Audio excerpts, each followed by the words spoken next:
liquidation of company, liquidation, shutdown.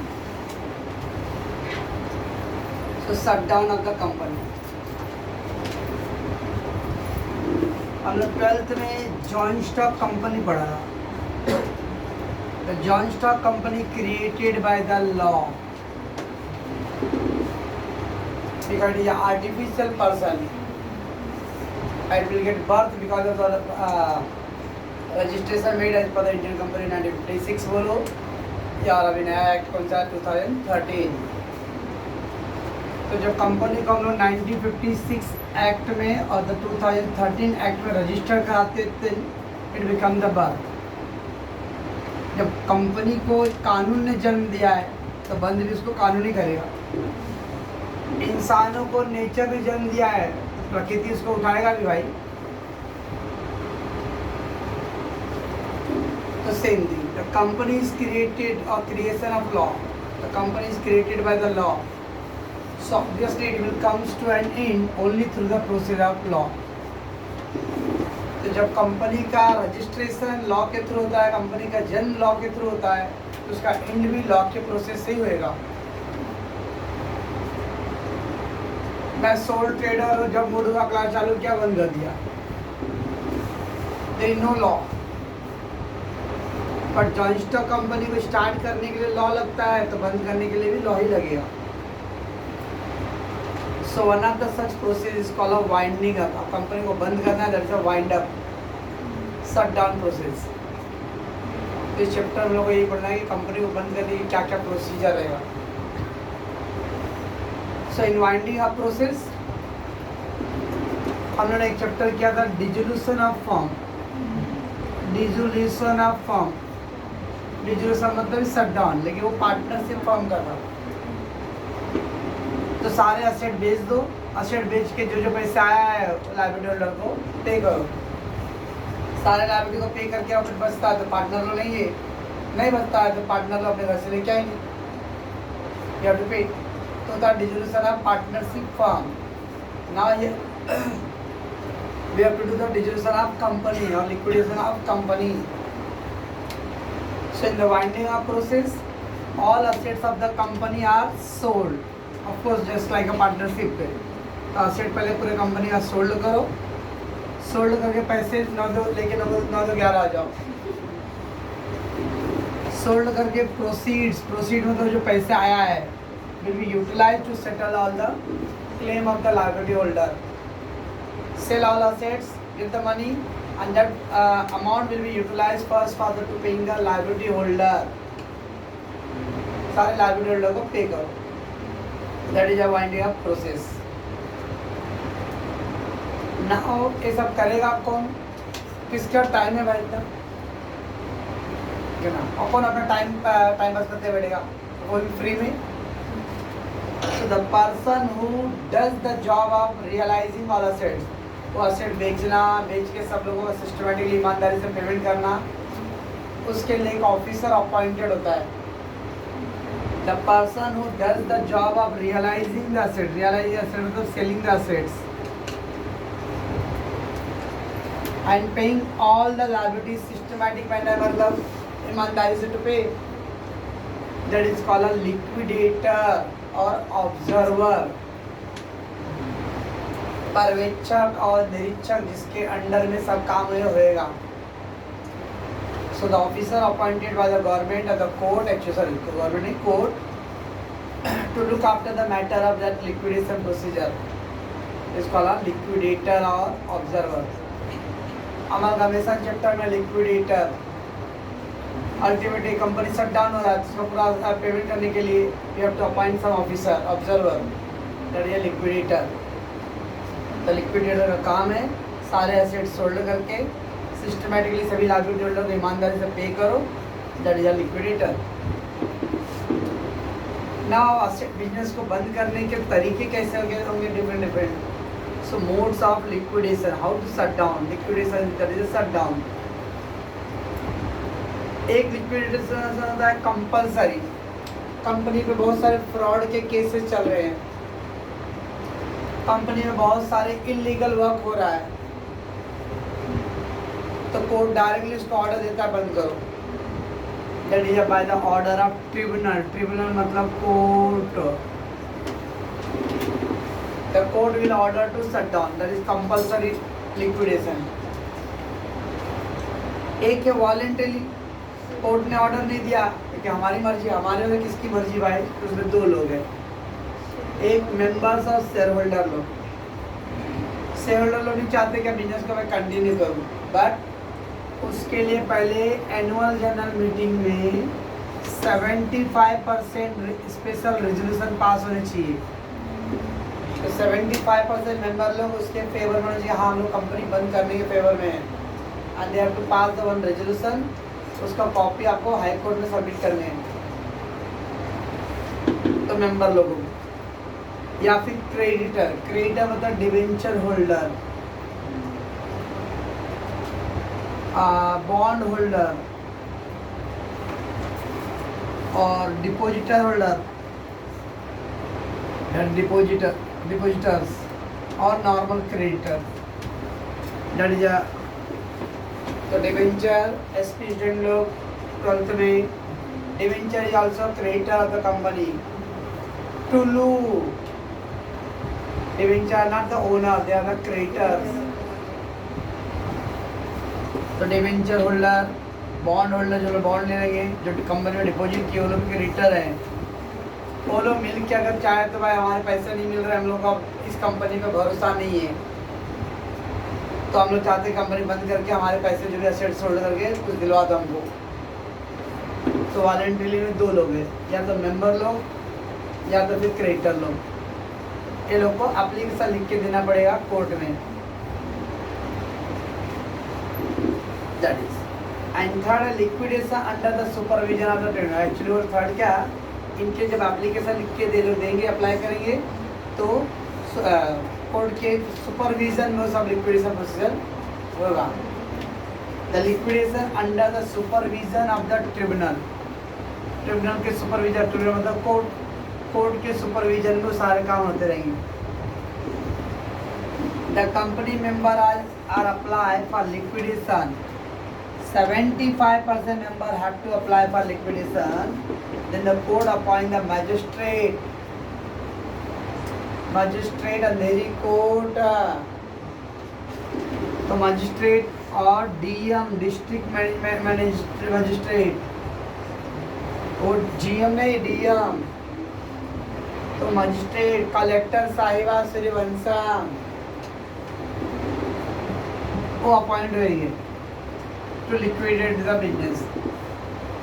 एक का compulsory, जहाँ पे लग रहा है कोर्ट को कि कंपनी में बहुत इलीगल वर्क है, तो कोर्ट डायरेक्ट ऑर्डर देता है। एक मेंबर लोग के कहने पे या क्रेडिटर लोग के अप्लाई कर एप्लीकेशन डालने पर वॉलंटरी लिक्विडेशन, और आप जब एप्लीकेशन डालते हैं तो फिर कोर्ट के सुपरविजन में सारा प्रोसीजर विल कंटिन्यू। ये था पहले basic for the liquidation of companies का। और कीजिए madam, when the company's affairs are fully bound up, companies affairs, company का जो भी असेट्स लायबिलिटी डील था वो सब fully bound up, shut down. Affairs मतलब activities, that is business activity पूरी तरह बंद हो चुका है। No trading, no buying selling, nothing. The bound up, the liquidator has to prepare the final settlement. जब पूरा काम कंप्लीट हो गया है, ऑल असेट्स होल्ड हो गया, ऑल लायबिलिटी पे करना है, कर जाओ, तो एक जो लिक्विडेटर अपॉइंटेड था वो एक अपना स्टेटमेंट ड्रॉ करेगा। वो स्टेटमेंट लिखिए कितने पैसे कहाँ से आया पहले असेट्स होल्ड करके, यानी कैश बुक ड्रॉ करेगा। कैश बुक में असेट्स होल्ड करके कैश क्या क्या रियलाइज हुआ, और फिर पेमेंट साइड में कहाँ पेमेंट उसने किया रहेगा, ये डिटेल और इन्फॉर्मेशन प्रोवाइड करेगा in the statement. Cash collection through the sale of assets and the payment to the liability. It prepares the final settlement showing the summary of all the receipt and payment. All the receipt मतलब all assets sold, and all payment मतलब payment to the liability holder. Such statement is called a liquidator final settlement of account. तो at the end of the time जो officer appointed था वो एक अपना statement draw करेगा। That statement is called liquidator final settlement of account. उसके अंदर कहाँ से कैश आया था, कौन सा सेट कितने बेचा, वो सबका detail, and then all the they making the payment. Asset sold करते समय ऐसा कुछ सिस्टम नहीं कि कौन सा असेट आपको बेचना है। आप मशीन बेचो, बिल्डिंग बेचो, फर्नीचर बेचो, जो भी बेचो, लेकिन पेमेंट के टाइम में, क्योंकि जब पेमेंट की बात आएगा तो सब अरे ईमानदारी से एकदम अपना अपना लाइन लगा लगा के लेंगे, ऐसा तो होएगा नहीं। सब बोले मेरे को दे दो पहले, मेरे को दे दो पहले, मेरे को दे दो पहले, सब पहले ही करेंगे, कोई इंतजार करेगा नहीं कि मेरे को आखिरी में दे। तो that's how there should be the order, क्योंकि गवर्नमेंट को भी पता है कि हमारे देश में कितने सभ्य और सुशील और क्या बोलते भैया पेशेंस वाले लोग हैं जो इंतजार करेंगे। तो पेमेंट लेने के टाइम में ना तो मैं इंतजार करने वाला, ना कोई और, सबको पहले चाहिए पेमेंट। तो सबको पहले चाहिए तो फिर देगा किसको पहले भाई? तो there should be some order. अभी जैसे चल रहा है वैक्सीनेशन, पहले वो कोरोना जो भाई वॉलंटियर लोग वालों को, फिर 65+ 60 वाले लोगों को 45, अभी वो कुछ पटेली मार रहे होंगे ये कौन सा सिस्टम है, कैसे ऑर्डर देने का। और अगर सबको बोल रहा है सबको एक साथ, तो किसको भी नहीं पड़ता था, और जिसको ये होता था वो पीछे के दरवाजे से पड़ जाता था दिनों भर। तो फिर ये देखो मोदिया ने नोटबंदी में लाइन लगवाया, कोरोना लॉकडाउन में लाइन लगा काम भिजवाया, और अब वैक्सीन के लिए लाइन लगवाया। जितना कोरोना से नहीं मरे उतना लाइन से मर गए। फिर एक ब्रेकिंग न्यूज होता है तो बंदा। So there should be the order of payment. So when the amount are received after realization of asset, they should be applied toward the payment of liability. आप जब आप अमाउंट रिसीव कर ले asset बेच कर, अब मेरे को पैसे क्या करना है, पेमेंट के लिए अप्लाई करना है of liability in the following order. किसको कैसे पेमेंट करना है? तो देखिए LQ SPLUIP। LQ मतलब अल गाते 3, मतलब 3L है। SPLUIP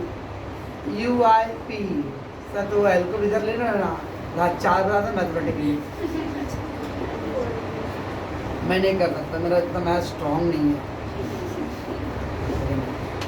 तो L लगाते 3 है, 3L SPLUI and then P। ये 10 सीक्वेंस है कोड के, 3, 3, 6 एंड 14। पहला L है लीगल एक्सपेंसेस, जो भी कानूनी प्रक्रिया का जो खर्चा हुआ रहेगा, पेपर वर्क हुआ रहेगा, वो पहले पे करना है। तो जब एप्लीकेशन डाला रहेगा, वो ट्रिब्यूनल अपॉइंटेड ऑफ कोर्ट का जो फीस हुआ, रजिस्ट्रेशन फीस, मतलब पेपर ऊपर जो कलेक्शन हुआ रहेगा, तो लीगल मैटर का जो खर्चा है पहले वो पे करो, लीगल एक्सपेंस। उसके बाद जो लिक्विडेटर जो ऑफिसर अपॉइंटेड हो, उसमें से अपना पगार निकाल लेगा, ठीक है ना। जैसे कुछ अगर कोई प्रसाद दिया, बोलो बांट दो बेटा, तो कुछ 1-2 नंबर ऐसे हैं वो पहले अपने जेब में रख लेंगे ना, उसमें देखिए पेड़ा लड्डू कुछ है ना, और अपने जेब में, बाकी मेरे बांटा लग रहा है। तो ऐसे लिक्विडेटर अपना सैलरी निकाल लेगा, लिक्विडेटर रेम्यूनरेशन, क्योंकि लिक्विडेटर का अपॉइंटेड कोर्ट ने किया, इसका मतलब नहीं कि कोर्ट पगार देगा उसका। कोर्ट ने अपॉइंट किया आपके काम के लिए, तो आपको पगार देना है, आपको मिल जाए दैट कंपनी। तो लिक्विडेटर का सैलरी। देन लिक्विडेट मान लो अलग पार्टी को बुलाया रहेगा असेट लेने के लिए, कभी कभी डील हुआ रहेगा, कभी वो चाहेगा, ऐसा नहीं कि वो लिक्विडेटर बोले भाई मेरा क्या मतलब है, मेरे को तो पगार मिल गया, छोड़ा कर, चाहे कम में बिके या ज़्यादा बिके। Is suppose to do the honest work और बेस्ट मैक्सिमम प्राइस पे डील होना चाहिए। तो ऐसा जरूरी नहीं को कम डील में कर देगा, तो समटाइम वो खर्चे होंगे, लिक्विडेशन एक्सपेंसेस। ये लीगल एक्सपेंसेस है और लिक्विडेशन एक्सपेंसेस है। लिक्विडेशन एक्सपेंस मतलब असेट सोल्ड करने के लिए, या पार्टी के साथ वालों क्रेडिटर तो 50,000 मांग रहा, बोला भाई लेट वालों को इंटरेस्ट भी दो, तो उससे मांडोली करना, बार्गेनिंग करना कि भाई कंपनी का सिचुएशन ऐसा है तो इंटरेस्ट कैसे आप ले रहे हो, इंटरेस्ट माफ कर दो, वो सब करेगा as per his best knowledge. तो first legal expenses we have to pay, then the liquidators remuneration और फिर लिक्विडेशन एक्सपेंसेस, ये हो गया 3L। देन SPL, SPL में सिक्योर्ड लायबिलिटी। देखिए 2 टाइप ऑफ सिक्योर्ड लायबिलिटी है, यहाँ पे भी सिक्योर्ड लायबिलिटी, यहाँ पे भी सिक्योर्ड लायबिलिटी एक्चुअली है, but one is a fix charge है, one is a floating charges. Fix charge का मतलब है एक पर्टिकुलर असेट्स गिरवी है, लोन लिया हूँ against furniture, that is particular assets, और एक होता है लोन लिया हूँ और मैंने पर्टिकुलर कोई असेट नहीं बोला हूँ, खाली बोला हूँ असेट्स के अगेंस्ट चार्ज है, बट कौन सा असेट नहीं बोला हूँ, that is called floating charges. Fix charges मतलब दैट पर्टिकुलर असेट्स, तो असेट बेच के डायरेक्ट जो भी पैसा आएगा वो मिलेगा। अब फ्लोटिंग चार्ज में ऐसा कोई क्लियर मतलब नेम में नहीं डाला कि ये असेट बेचना है, ये यूनिवर्सली कोई भी असेट हो सकता है, that is called floating charge. तो दोनों सिक्योर लायबिलिटी पहले कौन सा पे होगा, जो लायबिलिटी पहले आपका पर्टिकुलर असेट पे गिरवी है वो वाला, इसलिए उसका पेमेंट पहले करना है। तो secure liability by the fix charge, fix charge मतलब पर्टिकुलर असेट्स, और द फ्लोटिंग चार्ज मतलब अरे यूनिवर्सल असेट्स। अब यूनिवर्सल असेट मतलब कंपनी का जो भी असेट है सब, अगर कोई पर्टिकुलर असेट फिक्स नहीं है, कोई भी हो सकता है। तो first secure liability by the fix charges, उसका प्रेफरेंशियल क्रेडिट, ऐसा क्रेडिट जिसको ज़्यादा प्रीफर करना है, प्रेफरेंस मतलब ज़्यादा प्रायोरिटी देना है, प्रेफरेंस शेयर नहीं, प्रेफरेंशियल क्रेडिटर, लाइक गवर्नमेंट का टैक्स आपको पहले पे करना है, वो भी आएगा उसमें क्या क्या आने वाला detail. And then the secure liability against the floating charges. तो SPL में secure liability by fix charge, then preferential creditor and then liability secured by the floating charge। उसका UI कौन आई, UI अनसिक्योर्ड क्रेडिटर, ऐसे creditor जो secured नहीं है। And I मतलब accrued interest, outstanding interest, ये सब हो गया बाहर वाले का पेमेंट, उसके बाद घर वाले को देना है। घर वाले में पहला है प्रेफरेंस शेयर होल्डर, और फिर आखिर में कुछ बचेगा तो equity share holder. That's why equity share holder is so risky. इतना लोग का देते थे, मेरे पास बचेगा कुछ, कटोरा बचेगा। सो L legal expenses, liquidator remuneration and liquidation expense, ये दोनों में फ़र्क है, ये दोनों लीगल नहीं है। एक कानूनी जो प्रक्रिया उसका खर्चा, और एसेट बेचते समय लायबिलिटी को पे करते मांडोली टाइम में कुछ चाय पानी पिलाना, अलग पार्टी आ रही है, या कहीं वालों कोई एसेट्स है थोड़ा ख़राब है तो कोई एक्सपर्ट ने बोला भाई इसको थोड़ा रिपेयर करवा लो तो अच्छा वैल्यू मिलेगा, इस तरह से वो लिक्विडेशन एक्सपेंसेस। SPL में सिक्योर लायबिलिटी 2 है, तो एक स्टैंड फॉर सिक्योर लायबिलिटी और दूसरा लायबिलिटी फॉर सिक्योर, वो मतलब वही हो गया, बट ओनली डिफरेंस है अगेंस्ट फिक्स चार्ज से वर्सेस फ्लोटिंग चार्ज, और बीच में preferential creditors. UI, U stand for the unsecured creditor and I stand for accrued interest, outstanding interest, and finally 2 मालूम है। पाउस की दीदी कोडवर्ड का जो 10 पॉइंट का, तो पहला तो triple L legal expense, liquidator और तीन हो गए। सिक्योर्ड लायबिलिटी, फिक्स चार्ज या specific particular assets,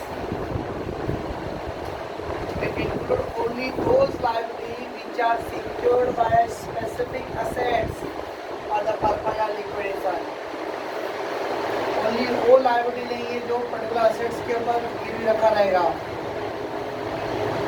Here the secured liability do not include such liability secured which are on a floating charge पे secured था। तो हम लोग खाली वो लाइबिलिटी लेना है जो पर्टिकुलर असेट्स पे गिरी है।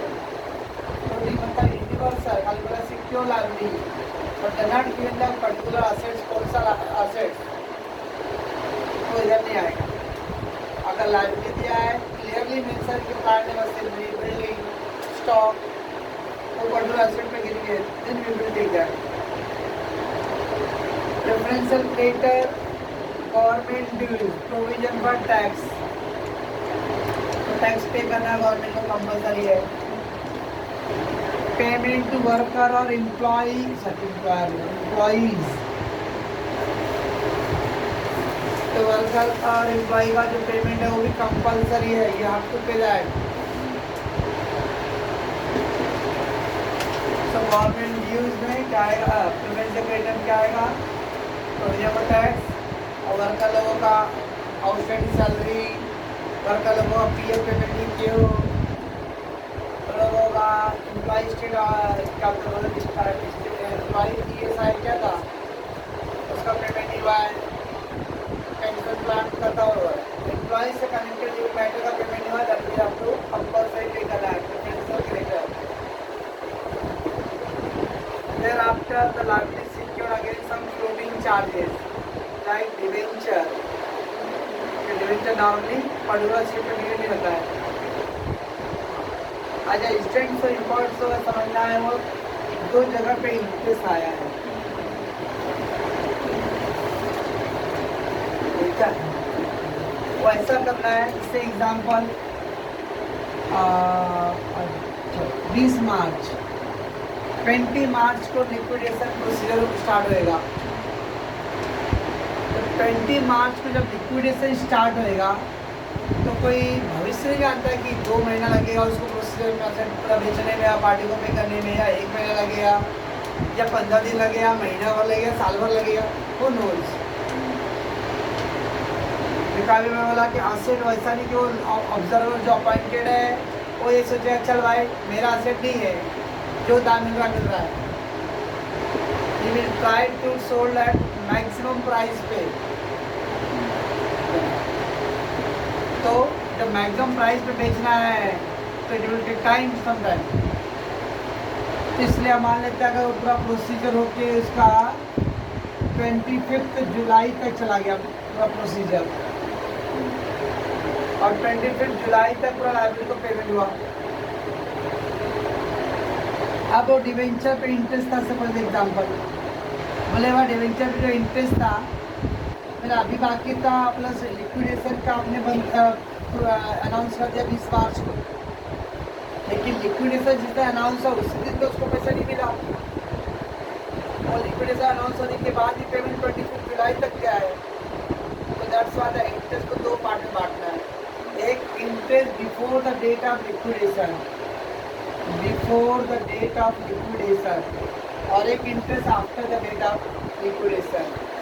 तो लिक्विडेशन से पहले तक का जितना इंटरेस्ट रहेगा वो, और फिर लिक्विडेशन से लेके जब पेमेंट उसका हो रहा है तो उस दिन तक का जो इंटरेस्ट रहेगा वो, two part. Accrued interest up to the date of liquidation, आप अपने समझने के लिए लिख दो before liquid, interest before liquidation, interest before liquidation, liquidation से पहले का इंटरेस्ट, और ए वाले में आपने लिख दो आफ्टर लिक्विडेशन।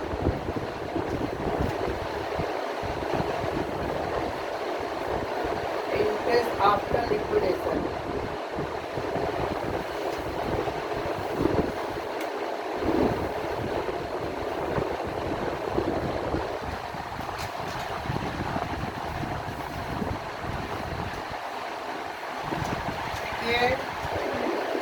लाइबिलिटी सिक्योर और फ्लोटिंग चार्जेस में डिवेंचर भी लेंगे हम लोग, और उस पर जो इंटरेस्ट लिक्विडेशन से पहले तक करा है उसको भी लाइबिलिटी सिक्योर और फ्लोटिंग में ऐड करेंगे। तो debenture plus all those interest which is before the liquidation date, liquidation declare करने के पहले तक जितना इंटरेस्ट रहेगा वो भी फ्लोटिंग चार्ज वाले में ऐड करेंगे, और लिक्विडेशन के बाद का जो इंटरेस्ट रहेगा दैट विल बी सेपरेटली आएगा। अनसिक्योर्ड क्रेडिटर, क्रेडिटर, प्रिंसिपल और ये क्या है डेफिशिएंसी ऑफ सिक्योर्ड लायबिलिटी क्या होता है? वो ये होता है, एग्जाम्पल 1 लाख का लायबिलिटी था और उसने असेट सिक्योर्ड रखा था मशीन, और मशीन बेच के 1,20,000 आ गया। जब मशीन बेचा 1,20,000 में, उसका लायबिलिटी है 1 लाख, 1,20,000 नहीं लेके जाएगा वो। उन्होंने इंटरनल रिकंस्ट्रक्शन किया था, असेट सोल्ड करेगा तो लायबिलिटी जितना उसका सिक्योर कर लेके जाएगा वो, तो उसका 1 लाख है तो 1 लाख ले जाएगा, बाकी 20,000 अपने दूसरे लायबिलिटी में यूज करेगा। असेट ज़्यादा बेच गया तो उसको टेंशन नहीं, उसका 1 लाख पे हो जाएगा। लेकिन प्रॉब्लम तब आएगा जब अगर असेट लायबिलिटी 1 लाख का और असेट मैंने खाली 80,000 में बेचा हूँ तो 80 रुपये हो गया, अभी भी उसका 20,000 बाकी ना, उसको डेफिशिएंसी। सिक्योर लायबिलिटी अपने असेट बेचा, असेट ज़्यादा सोल्ड हो गया रहेगा तो पूरा पेमेंट हो जाता है, कोई क्वेश्चन ही नहीं है।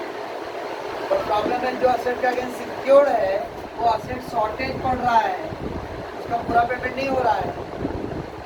तो ऐसा नहीं कि भाई तो भाई तुमने असेट चार्ज किया था, वो असेट बेच के मेरा 80 बार तो मैं आपको दिस गया, नो, वो 20,000 लेगा। और दैट 20,000 वाला shortage, that's deficiency of asset. देखिए वो 20,000 पे उसको सिक्योर का मतलब क्या होता है, पहले मेरा पेमेंट हो तो बाद बाकी तो आपका पहले पेमेंट करेंगे, ठीक है, आपको असेट बेच दो, वो असेट बेच के मार्केट में पहले 80,000 ही मिल रहा है तो आपको 80 पहले दे दूंगा मैं, क्योंकि बाकी जो 20 रहेगा ना वो 20,000 को अनसिक्योर्ड भी ट्रीट होगा। बाकी लोग का जब पेमेंट होगा तो उसके साथ आपका भी इसमें पेमेंट होगा अनसिक्योर्ड। जब सिक्योर लायबिलिटी है, असेट सोल्ड किया, फुल पेमेंट हो तो वेल एंड गुड, पर अगर फुल पेमेंट नहीं कर पा रहा पॉसिबल तो उसमें जो शॉर्टेज अमाउंट रहेगा दैट शॉर्टेज अनसिक्योर्ड की तरफ ट्रीट रहेगा। फिर creditor, bills payable and deficiency of secure liability मतलब जो उसका अमाउंट शॉर्टेज है। एंड एक्टिव इंटरेस्ट क्या था, interest after the date of liquidation, from the date of liquidation till the date of payment, liquidation date से लेके payment date तक के बीच का। आप शॉर्टकट में याद रखना है, before liquidation interest secure liability, against floating याद रखो, और क्या बोलते हैं लोग after liquidation interest accrued interest, इसके नंबर 8। उसका प्रेफरेंस होल्डर उसका जो कैपिटल है ओ plus arrears of dividend, arrears of dividend मतलब उसका जो पीछे का आउटस्टैंडिंग डिविडेंड है, बट लेकिन you know already the types of preference है क्यूमुलेटिव और नॉन क्यूमुलेटिव। अगर क्यूमुलेटिव प्रेफरेंस शेयर है पीछे का डिविडेंड भी आपको ऐड होके मिलेगा, कंपनी लॉस में जा रहा भी नहीं दे पा रहा है, बट डोंट वरी आपको अमाउंट ऐड होते जा रहा है, लेकिन कंपनी पे करेगा तो पूरा देगा। सब में देखते हैं जो डिविडेंड एरियर है वो सब में मेरे प्रेफरेंस है क्यूमुलेटिव है कि नहीं चेक करो, अगर क्यूमुलेटिव रहेगा तो डिविडेंड मिलेगा, अगर आपको जब क्यूमुलेटिव नहीं दिया है तो फिर डिविडेंड का उसको क्या मिलेगा, नहीं कैपिटल मिलेगा। एक द प्रेफरेंस है जब क्यूमुलेटिव डेफिनेशन क्यूमुलेटिव क्या है, क्यूमुलेटिव प्रेफरेंस मतलब एक्यूमुलेट होना, जो भी आपका आउटस्टैंडिंग वो सब क्या होगा ऐड होते जाएगा। 2021 में लिक्विडेशन हो रहा है, मान लेते प्रेफरेंस है को 2019 का भी डिविडेंड नहीं मिला था, 2020 का भी डिविडेंड मिला है, 2 साल का बाकी है, तो लिक्विडेटर जो ऑफिसर अपॉइंटेड चेक करेगा पहले प्रेफरेंस है क्यूमुलेटिव है कि नॉन क्यूमुलेटिव। अगर नॉन क्यूमुलेटिव है तो क्या कर बोलेंगे नाम गया बात गया चलो नहीं मिलेगा, लेकिन अगर वो क्यूमुलेटिव रहेगा तो पीछे का 2 साल वाला भी उसमें ऐड रहेगा। ये आप कि जो डिविडेंड एरियर है वो पेमेंट होएगा, बट कभी प्रेफरेंस से क्या आना चाहिए आपका क्यूमुलेटिव। लास्ट बात बचेगा भाई इन लोगों को देने के बाद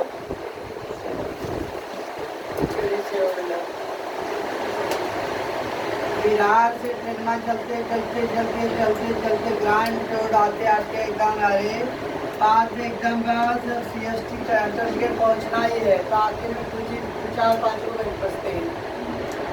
सब उतर जाते पहले ही, अभी 4-5 लोग होते हैं, वैसे बेचारे का हाल होता है। इधर खर्चा कर भर जाता है, दवा देरी में भर जाते हैं, इधर आते बेचारे को बचता नहीं। एक था पहला आपका ऑर्डर ऑफ पेमेंट, रहेगा दिमाग में रहेगा तो कुछ रहेगा, दिमाग में देगा तो कुछ नहीं होने वाले चक्कर में। और उसकी जी उसका भी डेफिशिएंसी बढ़ाया था। और सिक्योर लोन है, फिक्स चार्जेस का बात कर रहा हूँ मैं। से एग्जाम्पल फर्स्ट केस, ये कोई थियोरेटिकल पार्टी का बस वो एग्जाम्पल है वो डेफिशिएंसी के बारे में। How to treat secure loan है against plant and machinery, 1 lakh का लोन है और एक पर्टिकुलर असेट्स का अगेंस्ट गिरवी है। अब सपोज कंपनी ने उधर लिक्विडिटी ऑफिसर है, amount realise from sale of plant and machinery, plant and machinery बेच के कितना पैसा आया, 1,20,000 आया, और देना कितना था उसको, 1 लाख देना, तो इसलिए लेकिन पे आउट 1 लाख दे देगा तो कितना बच जाएगा, 20 का आ जाएगा surplus, extra amount left, that is surplus. और वो पैसा क्या आएगा, वो भी लोन लेके जाएगा क्या, फाइव का तुम्हारा 1 लाख था ना, उसका 1 लाख हो गया, 30,000 जो बचेगा दैट वी यूज टू पे द अदर लायबिलिटी और रिमेनिंग लायबिलिटी। ज़्यादा हो गया तो अपना वो 1 लाख लेके जाएगा, बाकी का जो एक्स्ट्रा अमाउंट है कंपनी में use for other payment. Problem आता है कभी सेकेंड केस में, देखो सिक्योर लायबिलिटी था 1 लाख का और वो प्लांट मशीनरी बेच के 70,000 ही आ रहा है, लायबिलिटी 1 लाख और असेट बेच के 70 आ रहा है, 30,000 बच जा रहा है, तो 30,000 कम पड़ रहा है ना, इनका डेफिशिएंसी शॉर्टेज, डेफिशिएंसी म्हणजे शॉर्टेज, पैसे कम पड़ रहा है। तो ऐसा नहीं कि भाई पैसे हमारा माफ कर दो, भाई क्या का माफ कर दो, तो साफ कर दूंगा मैं, वो पैसे देना पड़ेगा। It can be paid with the unsecured creditor due to step number 7 है, step number 7 था क्या, इसके अंदर है ना डेफिनेशन जो लिखा हुआ जाना है, स्टेप नंबर 7 में पे करेंगे उसको 30,000 को, 70,000 पे करेंगे पहले, बाद में जो 30,000 बच जाएगा वो पेमेंट, ऐसा नहीं कि पहले और दूसरा वाला बेच के मेरे को दे दो जल्दी, नो, आपका सिक्योर का क्या था, प्लान, आपका हक था प्लान बेच दिया, अब दूसरा असेट आपका लालच means you have no rights. अब बाकी लोग का जब पेमेंट होएगा तो उसके साथ आपको उसके रजिस्ट्री में पेमेंट रहेगा। तो अगर सरप्लस हुआ तो कंपनी एक्स्ट्रा जो पैसे है उसका यूज अदर लायबिलिटी करेगा, but if there is shortage और deficiency that amount need to pay, but when to pay with along with the unsecured other creditors. Step number 7.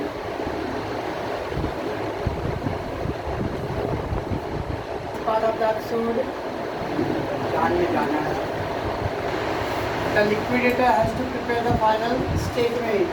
The liquidator final statement of account.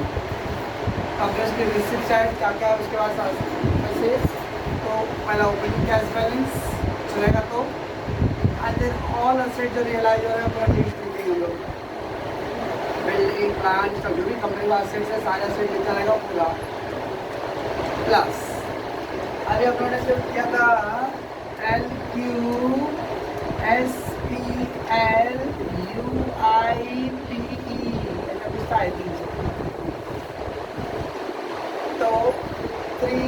तो 3 head तो है, SPL का secure liability against fix charges, वो इधर पे गायब कर दिया क्योंकि उसको हम लोग शो नहीं करें, उसके ग्रॉस नेट इफेक्ट को शो करेंगे। उसके नेट इफेक्ट मतलब इसलिए अपना वो एग्जाम्पल में इसलिए लिख के दिया वहाँ पर कि 1 लाख था और 1,20,000 बेचा, इसका मतलब जब वो असेट 1 लाख बेचे, मान लो प्लांट मशीनरी बेच रहा 1,20,000 में और 1 लाख, तो 20,000 क्या हुआ सरप्लस ना, हम लोग खाली 20,000 को शो करेंगे, ना तो प्लांट शो करेंगे ना तो सिक्योर लायबिलिटी शो करेंगे, तो ऑटोमेटिकली सेटअप हो गया, खाली 20,000 मेरा बच गया। अब मान लो प्लांट 1 लाख 20,000 के अगेंस्ट सिक्योर था, तो प्लान नहीं शो करूँगा। इधर से वो प्लान नहीं शो करूँगा, उधर से वो लाइबिलिटी नहीं शो करूँगा। बात बराबर हो गया। और 20,000 जो बचा देखो सरप्लस फ्रॉम सिक्योरिटी, और सिक्योर लाइबिलिटी को उसकी पर्टिकुलर असेट उसके हक है, तो अपना असेट बेच के ले लेगा पैसे, और जो एक्स्ट्रा होगा उनको रिफंड देगा। अगर सरप्लस अमाउंट रहेगा तो लाइव यहाँ, तो जो भी अगर सिक्योर फिक्स चार्ज कराएगा उसके आगे जो असेट सिक्योर रहेगा वो जब बेचेंगे तो उसका अमाउंट यहाँ नहीं शो करने का। इधर से असेट नहीं शो करेंगे, उधर से वो लाइबिलिटी नहीं शो करेंगे। और इसके नेट इफेक्ट अगर सरप्लस आया तो एक्स्ट्रा पैसे आएगा अपने को तो रिसीव, और अगर डेफिशिएंसी हुआ रहेगा तो डेफिशिएंसी कहाँ है भाई, अनसिक्योर क्रेडिटर स्टेप नंबर 7 में क्या आएगा डेफिशिएंसी। मैं क्या बोल रहा हूँ, थर्ड वाला फोर्थ वाला स्टेप अपना वो नहीं शो करना है इसके अंदर, वो डायरेक्टली चले। ये अपना मेन जैसे फाइनल पॉइंट के होते हैं लोग, फाइनल पॉइंट में बैलेंस शीट प्रॉब्लम है, बाकी बाद में नोट, वैसा ये अपना मेन स्टेटमेंट है। इसके बाद हम लोग को ऐसा है, उसके बाद बोले उसके पहले हम लोग जो 10 स्टेप किए वो करना है। ऑर्डर ऑफ पेमेंट इसको कितना देना है, ये पहले नहीं आने वाला है, वो ऑर्डर ऑफ पेमेंट आने वाला है। तो ऑर्डर में पूरा 10 पॉइंट लिखेंगे हम लोग, जैसे कि वो भी स्टेटमेंट है। इतना याद रखना है, फिक्स चार्ज का कैसे जो लायबिलिटी होता है that asset and that liability, वो दोनों को ही लिक्विडेटर स्टेटमेंट में शो नहीं करना है, उसके नेट इफेक्ट को शो करना है। अगर सरप्लस हुआ तो रिसिप्ट आएगा, और अगर डेफिसिट हुआ तो अनसिक्योर्ड में आएगा। कितना तो और ये नहीं आएगा। अब ये क्या था, प्रेफरेंशियल क्रेडिटर था और यहाँ पे अनसिक्योर क्रेडिटर था, तो दोनों को क्रेडिटर के हेडिंग डाले हैं या प्रेजेंट करेंगे क्रेडिटर को एक साथ डालने के लिए। डाले वाला पी क्या था, प्रेफरेंशियल क्रेडिटर, और ये यू क्या था, अनसिक्योर क्रेडिटर, तो दोनों को एक साथ डालते हैं। ये फाइनल अकाउंट है, बैलेंस शीट है 1। ओके, इसको करने के पहले हम लोग ऑर्डर पेटो जो 10 स्टेप वही करने वाले हैं, इसको कितना पे करना है। लेकिन जब हम 10 स्टेप पर रिप्रेजेंट करेंगे ना तो उसमें ये दिखाएंगे कि क्रेडिटर का पूरा डिटेल एक साथ, प्रोडक्ट चार्ज वाले पूरा डिटेल एक साथ, ऐसा प्रेफरेंशियल हो गया। और ये हो गया एक साथ। ये एल क्या था, liability secure against floating charges, liability secure against floating charges. तो देखिए कुछ लिख के दिया था डिवेंचर, ये एक्रूड इंटरेस्ट क्या है, before liquidation, before liquidation, liquid में बिफोर लिक्विडेशन।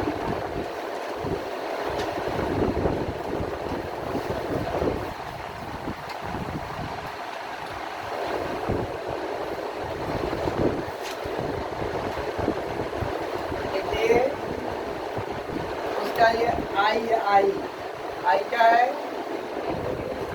एक्रूड इंटरेस्ट है ना। एक्रूड इंटरेस्ट को हम लोग एक क्रेडिटर के साथ शो करेंगे, कैसे शो करेंगे बताऊंगा बाद में। और पी और ई, पी प्रेफरेंस होल्डर और तो उसका आपको होता है, आप लोग कैसे का आगे और है। तो ये खरीदार रखना है कि जो फिक्स चार्ज वाला है वो असेट्स और लायबिलिटी दोनों को डायरेक्ट शो नहीं करना है, उसके नेट इफेक्ट को शो करना है। सरप्लस आया तो रिसिप्ट साइड, और अगर डेफिशिएंसी आ रहेगा तो अनसिक्योर वाले में आएगा पॉइंट। ना देखा कंपनी शट डाउन हो रहा है, और जब कंपनी शट डाउन हो रहा है तो जिन लोग पे पॉलिसी नरिया रहेगा वो लोग को कंपनी बोलेगा पे करो, है ना। ये स्टैट्यूटरी लायबिलिटी लोगों को देना ही पड़ेगा, तो पॉलिसी नरिया रिसीव। इसके अलावा जिन लोग के कॉलम का और 10 रुपये का शेयर था, 8 रुपये कॉलम था, 2 रुपये अनकॉलम है, 2 रुपये अनकॉलम है कैपिटल। अगर हमने इन्वेस्ट किया है और 10 रुपये का शेयर में 8 रुपये दिया आपने, तो 2 रुपये बाकी है ना, ये 2 रुपये आपका कंटिजेंट लायबिलिटी है, जाके पहला कौन का नोटबुक रहेगा ना, उसमें कंटीजेंट लायबिलिटी का मैंने 5-6 पॉइंट निकालूंगा। Bill discounted but not matured, capital contract आते हैं एक्सक्यूटिंग, वैसे इन्वेस्टमेंट करी पार्टली पेड शेयर में इन्वेस्ट करते हो तो 10 के शेयर में अगर 8 दियो तो आप 8 रुपये तो आपका इन्वेस्टमेंट है, पर ये ध्यान रखना कि 2 रुपये आपका एक कंटीजेंट लायबिलिटी भी है। अगर कंपनी शट डाउन हुआ तो कंपनी आपसे 2 रुपये का डिमांड करेगा। तो कंपनी शट डाउन हुआ तो इन लोग को देना है लायबिलिटी लोग का, लायबिलिटी को देने में लोग को देने बड़े पैसे। कॉल फ्रॉम कंट्रीब्यूटरीज, कंट्रीब्यूटरी मतलब who is the contributor? Shareholders, contributory मतलब shareholders on dash share at the rate of dash rupees। कितने शेयर का आपने कॉल किया है, कितना आपका पर शेयर, ये हो गया रिसीव साइड। प्रिंसिपल है तो मालूम है आपको, उसके बाद पार्टी आगे सिक्योर्ड। ओके, ये वाला इसका हो गया जो नेट डिफेंड आता है। ये पी और ए यू दोनों मिला के क्रेडिटर गेट में आएगा, पी और यू और ये L liability unsecured against floating charges but debenture और अक्रूड इंटरेस्ट। अब है अगर मान लो कंपनी को कम पड़ रहा पैसे, तब तो आपसे कॉल करेगा कंपनी जिससे हम लोग पार्टनरशिप करते और एसेट सोल्ड कर दिया, सोल्ड करके लायबिलिटी को पे करो, लेकिन लायबिलिटी 20 लाख है और सारा से मिल के 15 लाख ही पड़ रहा है, तो partners liability are unlimited, they have to use their personal property, तो लोग अपना पर्सनल लेना पड़ेगा। वैसे मान लो सारे लायबिलिटी को देना 20 लाख और सारा से बेच के खाली 16 लाख हो रहा है, तो 4 लाख रुपये मेंबर लोग से कॉल करना पड़ेगा। पर अगर सारा से बेच के 20 लाख हो रहा है और लायबिलिटी लोग को खाली 15